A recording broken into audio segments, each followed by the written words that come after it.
అపోస్తలుల కార్యములు 2వ అధ్యాయము 1వ వచనం. పెంతుకోస్తను పండగ దినము వచ్చినప్పుడు అందరూ ఒకచోట కూడియుండిరి. 2. అప్పుడు వేగముగా వీచు బలమైన గాలి వంటి ఒక ధ్వని ఆకాశము నుండి అకస్మాత్తుగా వారు కూర్చుండి ఉన్న ఇల్లంతయు నిండెను. 3. మరియు అగ్ని జ్వాలల వంటి నాలుకలు విభాగింపబడినట్టుగా వారికి కనబడి వారిలో ఒక్కొక్కని మీద రాలగా 4. అందరూ పరిశుద్ధాత్మతో నిండినవారై ఆ ఆత్మ వారికి వాక్శక్తి అనుగ్రహించిన కొలది అన్య భాషలతో మాట్లాడసాగిరి. 5. ఆ కాలమున ఆకాశము క్రింద నుండి ప్రతి జనములో నుండి వచ్చిన భక్తిగల యూదులు యెరూషలేములో కాపురముండిరి. 6. ఈ శబ్దము కలుగగా జనులు గుంపులుగా కూడివచ్చి ప్రతి మనుషుడు తన తన స్వభాషతో వారు మాటలాడుట విని కలవరపడిరి. 7. అంతటా అందరూ విభ్రాంతి నొంది ఆశ్చర్యపడి, ఇదిగో, మాటలాడుచున్న వీరందరూ గలిలయులు కారా? 8. మనలో ప్రతివాడు తాను పుట్టిన దేశపు భాషతో వీరు మాటలాడుట మనం వినుచున్నామే, ఇది ఏమి? 9. పార్తీయులు, మాదీయులు, ఎలామీయులు, మెసొపొతామియా, యూదయ, కప్పదోకియా, పొంతు, ఆసియా, ఫ్రుగియా, సంపూలియా, ఐగుప్తు అను దేశముల యందలి వారు 10. కురేనీ దగ్గర లిబియా ప్రాంతములయందు కాపురమున్నవారు, రోమా నుండి పరవాసులుగా వచ్చినవారు, యూదులు, యూదా మత ప్రవిష్టులు 11. క్రేతీయులు, అరబీయులు మొదలైన మనమందరమును వీరు మన భాషలతో దేవుని గొప్ప కార్యములను వివరించుట వినుచున్నామని చెప్పుకొనిరి. 12. అందరూ విభ్రాంతి నొంది ఎటూ తోచక ఇదేమగునో అని ఒకనితో ఒకడు చెప్పుకొనిరి. 13. కొందరైతే వీరు క్రొత్త మద్యముతో నిండియున్నారని అపహాస్యము చేసిరి. 14. అయితే పేతురు ఆ 11 కూడా లేచి నిలిచి బిగ్గరగా వారితో ఇట్లనెను, యూదయ మనుషులారా, యెరూషలేములో కాపురమున్న సమస్త జనులారా, ఇది మీకు తెలియనుగాక, చెవియొగ్గి నా మాటలు వినుడి. 15. మీరు ఊహించున్నట్టు వీరు మత్తులు కారు, ప్రొద్దుబొడిచి జామైనా కాలేదు. 16. యోవేలు ప్రవక్త ద్వారా చెప్పబడిన సంగతి ఇదే, ఏమనగా 17. అంత్య దినముల యందు నేను మనుషులందరి మీద నా ఆత్మను కుమ్మరించెదను. మీ కుమారులను మీ కుమార్తెలను ప్రవచించెదరు. మీ యవ్వనులు దర్శనములు కలుగును, మీ వృద్ధులు కలలు కందురు. 18. ఆ దినములలో నా దాసుల మీదను నా దాసురాండ్ర మీదను నా ఆత్మను కుమ్మరించెదను గనుక వారు ప్రవచించెదరు. 19. పైన ఆకాశమందు మహత్కార్యములను, క్రింద భూమి మీద సూచక క్రియలను, రక్తమును, అగ్నిని, పొగ, ఆవిరిని కలుగజేసేదను. 20. ప్రభువు ప్రత్యక్షమగు ఆ మహాదినము రాక మునుపు సూర్యుడు చీకటిగాను చంద్రుడు రక్తముగాను మారుదురు. 21. అప్పుడు ప్రభువు నామమును బట్టి ప్రార్థన చేయువారందరూ రక్షణ పొందుదురు అని దేవుడు చెప్పుచున్నాడు. 22. ఇశ్రాయేలు వారులారా, ఈ మాటలు వినుడి. దేవుడు నజరేయుడగు యేసు చేత అద్భుతములను, మహత్కార్యములను, సూచక క్రియలను మీ మధ్యను చేయించి ఆయనను తన వలన మెప్పు పొందిన వానిగా మీకు కనబరచెను. ఇది మీరే ఎరుగుదురు. 23. దేవుడు నిశ్చయించిన సంకల్పమును, ఆయన భవిష్యత్ జ్ఞానమును అనుసరించి అప్పగింపబడిన ఈయనను మీరు దుష్టుల చేత సిలువ వేయించి చంపితిరి. 24.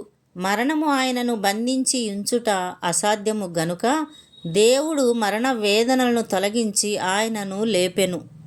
25. ఆయనను గూర్చి దావీదు ఇట్లనెను, నేనెల్లప్పుడు నా ఎదుట ప్రభువును చూచుచుంటిని, ఆయన నా కుడిపార్శ్వమున నున్నాడు గనుక నేను కదల్చబడను. 26.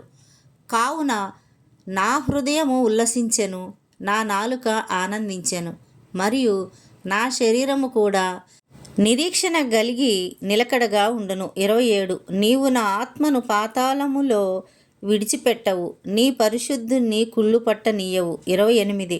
నాకు జీవ మార్గములు తెలిపితివి, నీ దర్శనం అనుగ్రహించి నన్ను ఉల్లాసముతో నింపెదవు. 29. సహోదరులారా, మూలపురుషుడగు దావీదును గూర్చి మీతో నేను ధారాళముగా మాట్లాడవచ్చును. అతడు చనిపోయి సమాధి చేయబడెను. 30. అతని సమాధి నేటి వరకు మన మధ్యనున్నది. అతడు ప్రవక్త అయి ఉండెను గనుక అతని గర్భఫలములో నుండి అతని సింహాసనము మీద ఒకరిని కూర్చుండబెట్టుదును అని దేవుడు తనతో ప్రమాణపూర్వకముగా ఒట్టు పెట్టుకున్న సంగతి అతడెరిగి 31. క్రీస్తు పాతాళములో విడవబడలేదనియు ఆయన శరీరము కుళ్ళిపోలేదనియు దావీదు ముందుగా తెలుసుకొని ఆయన పునరుద్ధానమును గూర్చి చెప్పెను. 32. ఈ యేసును దేవుడు లేపెను, దీనికి మేమందరము సాక్షులము. 33. కాగా ఆయన దేవుని కుడిపార్శ్వమునకు హెచ్చింపబడి పరిశుద్ధాత్మను గూర్చిన వాగ్దానమును తండ్రి వలన పొంది మీరు చూచుచూ వినుచున్న దీనిని కుమ్మరించి ఉన్నాడు. 34. దావీదు పరలోకమునకు ఎక్కిపోలేదు, అయితే అతడిట్లనెను, నేను నీ శత్రువులను నీ పాదముల క్రింద పాదపీఠముగా ఉంచు వరకు. 35. నీవు నా కుడి పార్శ్వమున కూర్చుండుమని ప్రభువు నా ప్రభువుతో చెప్పెను. 36. మీరు సిలువ వేసిన ఈ యేసునే దేవుడు ప్రభువుగాను క్రీస్తుగాను నియమించెను. ఇది ఇశ్రాయేలు వంశమంతయు రూఢిగా తెలుసుకొనవలనని చెప్పెను. 37. వారు ఈ మాట విని హృదయంలో నొచ్చుకొని, సహోదరులారా, మేమేమి చేతుమని పేతురును కడమ అపోస్తులను అడుగగా. 38. పేతురు, మీరు మారు మనసు పొంది పాప క్షమాపణ నిమిత్తము ప్రతి వాడు యేసుక్రీస్తు నామమున బాప్తీసము పొందుడి, అప్పుడు మీరు పరిశుద్ధాత్మ అను వరము పొందుదురు. 39. ఈ వాగ్దానము మీకును మీ పిల్లలకును దూరస్తులందరికీ అనగా ప్రభు అయిన మన దేవుడు తన యొద్దకు పిలిచిన వారికి అందరికీ చెందునని వారితో చెప్పెను. 40. ఇంకను అనేక విధములైన మాటలతో సాక్ష్యమిచ్చి మీరు మూర్ఖులగు ఈ తరము వారికి వేరై రక్షణ పొందుడని వారిని హెచ్చరించెను. 41. కాబట్టి అతని వాక్యము అంగీకరించిన వారు బాప్తీసము పొందిరి. ఆ దినమందు ఇంచుమించు 3,000 మంది చేర్చబడిరి. 42. వీరు అపోస్తలుల బోధయందును సహవాసమందును రొట్టె విరుచుట యందును ప్రార్థన చేయుట యందును ఎడతెగక ఉండిరి. 43. అప్పుడు ప్రతి వానికి భయము కలిగెను, మరియు అనేక మహత్కార్యములును సూచక క్రియలును అపోస్తలుల ద్వారా జరిగెను. 44. విశ్వసించిన వారందరూ ఏకముగా కూడి తమకు కలిగినదంతయు సమష్టిగా ఉంచుకొనిరి. 45. ఇదియుగాక వారు తమ చరస్థిరాస్తులను అమ్మి అందరికీ వారి వారి అక్కర కొలది పంచిపెట్టిరి. 46. మరియు వారేక మనస్కులై ప్రతిదినము దేవాలయములో తప్పక కూడుకొనుచు ఇంటింట రొట్టె విరుచుచు దేవుణ్ణి స్తుతించుచు ప్రజలందరి వలన దయ పొందిన వారై 47 ఆనందముతోనూ నిష్కపటమైన హృదయముతోనూ ఆహారము పుచ్చుకొనుచుండిరి. మరియు ప్రభువు రక్షణ పొందుచున్న వారిని అనుదినము వారితో చేర్చుచుండెను.